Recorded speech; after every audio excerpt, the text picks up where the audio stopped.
Welcome back for part 3. I've listened back to a couple of the ones I've uploaded already, and I was mumbling a bit. So I've turned the gain up on the microphone. We'll see how we go anyway.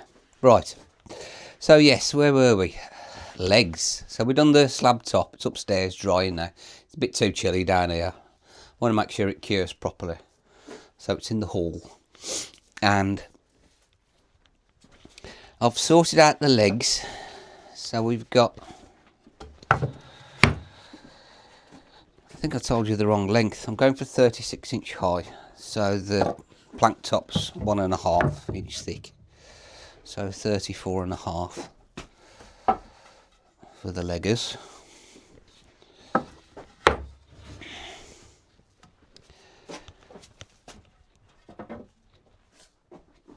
There they are then.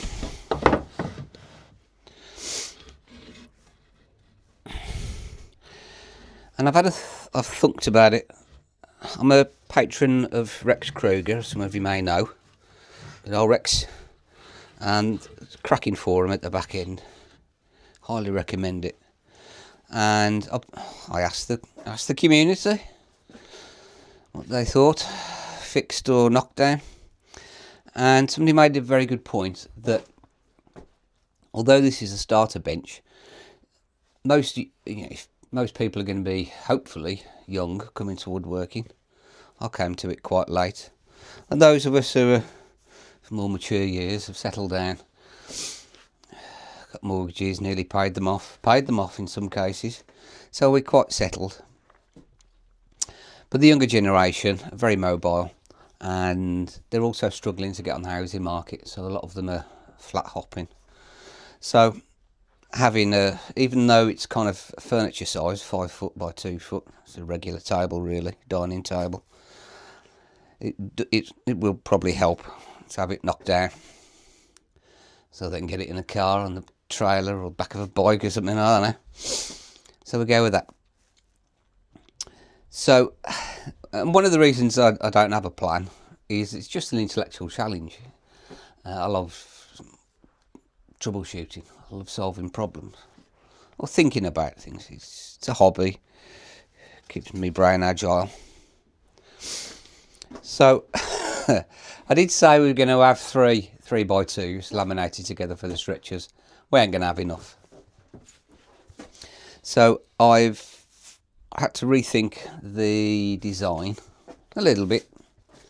So these are going to be a typical leg. How's it going to go? That's the front, and that's going to be the back.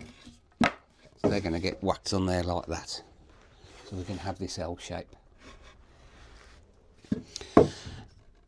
And we're going to have a notch, a mortise, a hole cut in here, and the stretcher is going to run through. But now we've only got 2 bits timber. Originally I was going to have, if I was going to go with knockdown, I was going to have a vertical wedge. But slight change of plan. Let's put these away.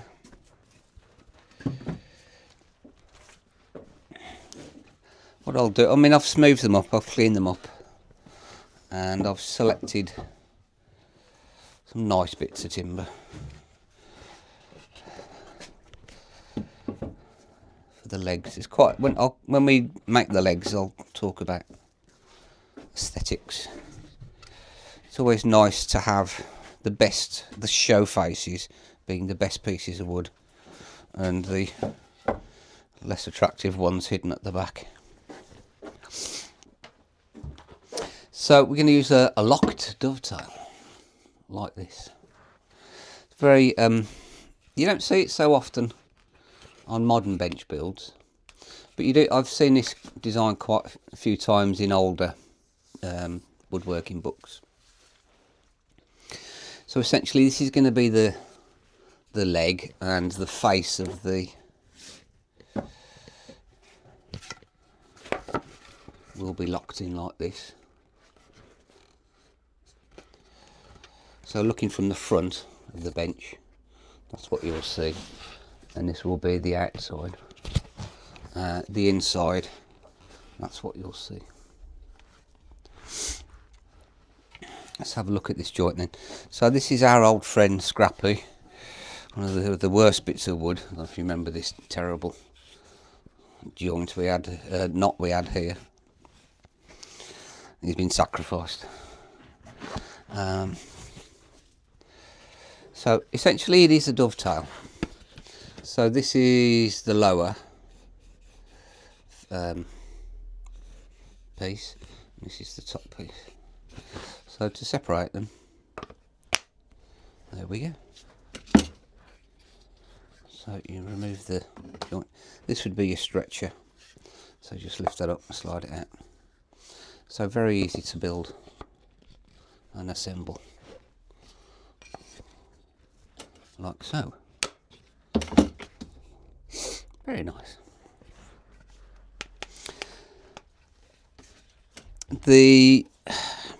What I've found with, if you're using horizontal wedges, even vertical wedges, if I had such a steep angle at the top as I do on the bottom, all I've done here, I've just come up 1/2 inch and joined that point to the edge of the timber, cut out a notch, did a corresponding 1 inch up there, so that matches.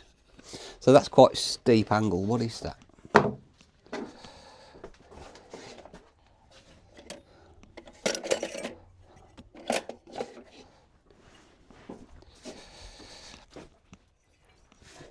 Get the old protractor on it. What are we looking at?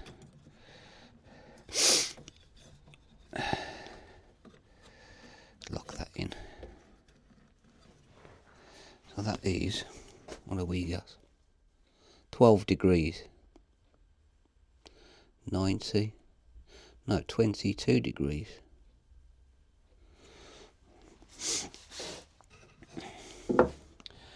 I'm wondering if that is...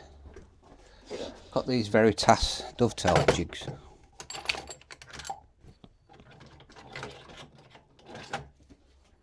Gauges. They're very handy. This one's 1 in 8 and this one's 1 in 6. So the rise and the run. So for every 6 inch run, there's a 1 inch rise on this one.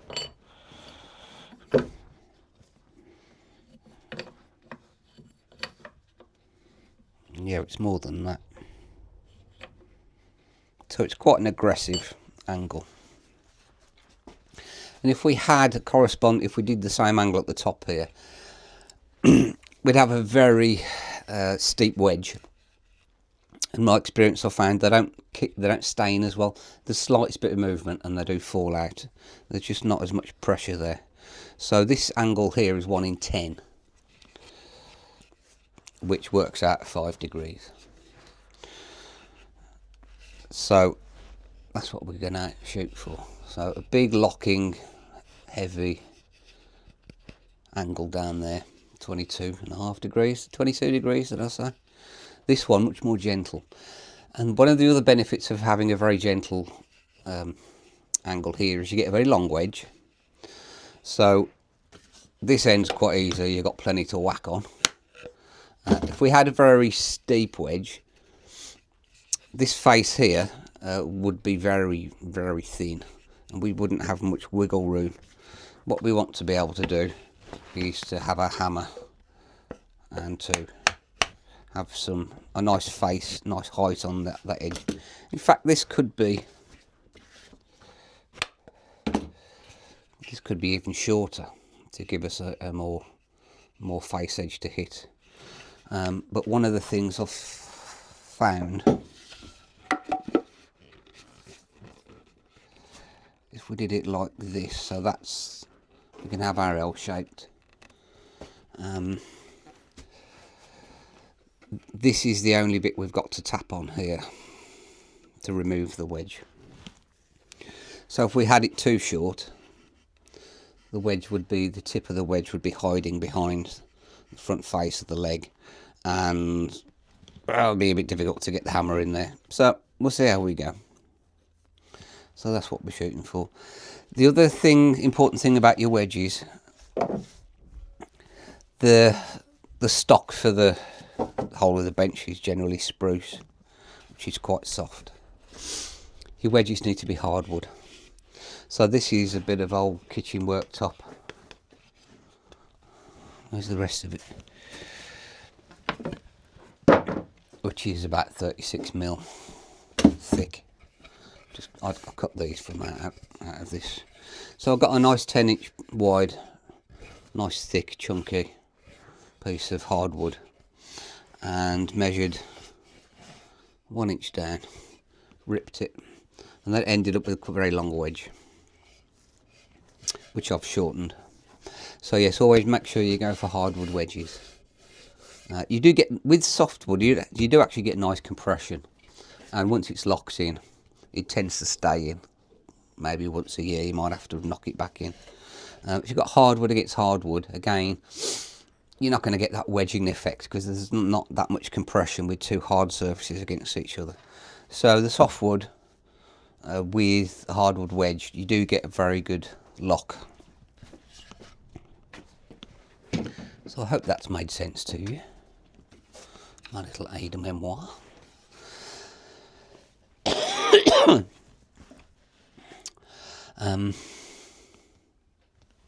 Yes, so moving on to, so now I've picked up all the legs, got the timber for that. I'm left with the lengths for the stretchers. So let's talk about the stretchers a little bit. I'll keep that there.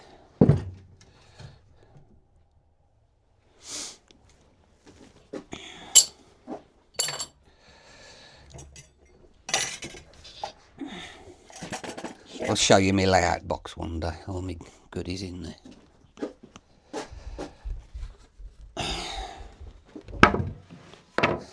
So I ended up with 4 of these left.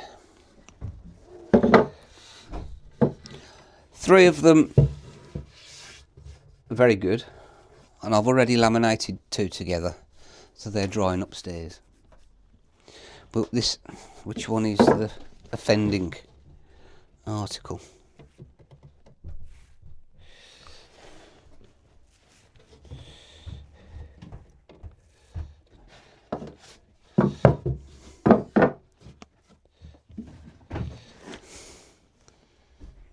You. It's you, isn't it? So this one's a ripe banana, and it's always interesting to study why is it bent. So generally, this face is pretty knot free. Looks pretty clean. Not many clues on the sides. Again. Pretty clear. Oh dear, what's this? And then on this inside face, not central. 1, 2, maybe 1 there, 3, 4, 5 in a row. So knots always cause distortion. Essentially, the grain of the wood isn't straight. It's having to move as it's growing. It's moving around the branches of the tree. So, great distortion, fantastic. What are we going to do with this? We've got to use it, yes. So what I'm going to do to tame it is to put some dowels here in the stretcher, and then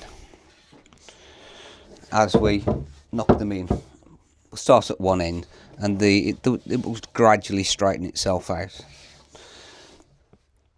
One thing that's tempting to do would be really, if it's kind of C-shaped, is to plane off the bumpy edge, and then on the other face is to take off some of the tips. These are only 1.5 inch thick. If you start playing around with that, there's going to be nothing left. So, because it is softwood and because it is pliable, we can actually bend it and move it and get it into a straight shape. If I had 2, this second one's quite well behaved.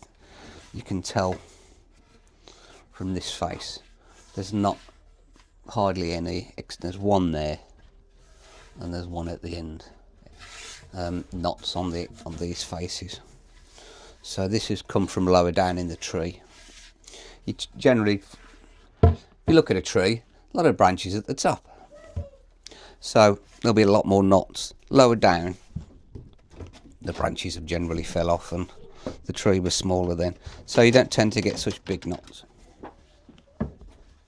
If I had two that were bananaed, I'd put them together opposite, and actually the tensions would counteract each other. So that's what we're going to do. So if I hold one end, you can see how much of a difference there is. There's a big gap at that end, but we're gonna sort that out. So what I think I'll do, I'll stop that there. So we're about 15 minutes in, aren't we? I'll cut there, and then what I'll do is I'll have a cup of tea or microwave the one that's gone cold, and then get you higher up at an angle, and I'll show you how my technique for using dowels when we're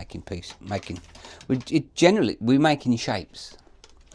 So we've got some material and we've got ideas, and we're using smaller components, gluing them together to make a bigger component. And 99 times out of 100, that glued face is going to be much stronger than the rest of the timber. I've knocked down so much old furniture, and the glue lines are generally the last things to go. So you've got to have faith in your PVA to give you a good strong joint, and then we can add shapes to it to make a bigger shape essentially. Alright then, so we'll leave that there, and then when I come back part 4, we'll laminate up the two pieces for the stretchers. See you in a bit.